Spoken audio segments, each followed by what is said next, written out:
کیکڑا، جھینگا اور سمندری جانوروں کا حکم کیا؟ کیکڑا اور جھینگا کھانا جائز ہے، جو کہ سعودی عرب کی مارکیٹ میں عام ہے۔ ایک سعودی نے مجھ سے کہا کہ تمام سمندری حیوانات حلال ہیں، کیا یہ بات صحیح ہے؟ اسحاق تبوک سے۔ سعودی عرب میں فقہ حنبلی ہے، حنابلہ کے نزدیک، امام احمد بن حنبل کے نزدیک سمندر کے تمام جانور حلال ہیں۔ امام ابو حنیفہ رحمہ اللہ تعالیٰ کے نزدیک صرف مچھلی حلال ہے۔ دونوں کے اپنے اپنے دلائل ہیں، اس پر میں پہلے تفصیلی کلپ ریکارڈ کروا چکا ہوں، ان دلائل کی طرف میں دوبارہ نہیں جاتا۔ تو ایک فقہ کو فالو کیا کریں، دوسرے پر اعتراض نہ کریں، آپ نہ کھائیں، ان سعودیوں کو کھانے دیں آپ۔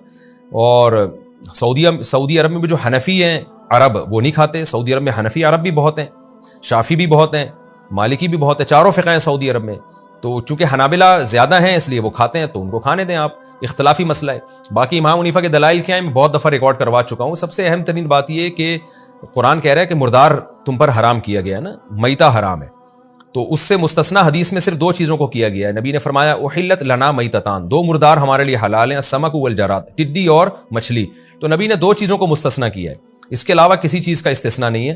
تو جتنے بھی سمندر کے مردار ہیں وہ اسی حرام میں ہی داخل ہوں گے، اور یہی وجہ ہے کہ کہیں بھی ہمیں نہیں ملتا کسی صحابی سے، تابعی سے، نبی سے کہ آپ نے مچھلی کے علاوہ سمندر کی کسی اور مخلوق کو کھایا ہو، کہیں بھی نہیں ملتا۔ تو کہیں تو ہوتا نا کسی صحابی نے کیکڑا کھایا ہو یا جھینگا کھایا ہو یا کیکڑے کا سوپ پیا ہو، یا تابعین میں سے جو جلیل قدر تابعین ہیں ان میں سے بھی کہیں بھی نہیں ملتا۔ حالانکہ عرب تو تین طرف سے پانی میں ڈوبا ہوا ہے۔ تو اس میں امام حنیفہ کا موقف بہت مضبوط ہے۔ باقی جو قرآن کی آیت ہے تمہارے لیے سمندر کا شکار حلال ہے، تو یہ احرام کی پابندیوں کے بارے میں ہے کہ خشکی کا شکار حرام اور سمندر کا شکار احرام میں بھی جائز ہے۔ اس کا تعلق اس سے نہیں ہے کہ ہر چیز سمندر کی حلال ہے، اس پر میں بہرحال پہلے بھی ایک ریکارڈ کروا چکا ہوں۔ پھر بھی میں آپ سے عرض کر رہا ہوں کہ میرا مقصد صرف یہ بتانا ہے کہ امام حنیفہ کی دلیل جھینگے اور کیکڑے کے بارے میں بہت مضبوط دلیل ہے، تو اس کو ہلکا نہ سمجھیں۔ باقی اختلافی مسئلہ ہے تو اختلافی مسائل میں انسان اعتدال سے کام لے۔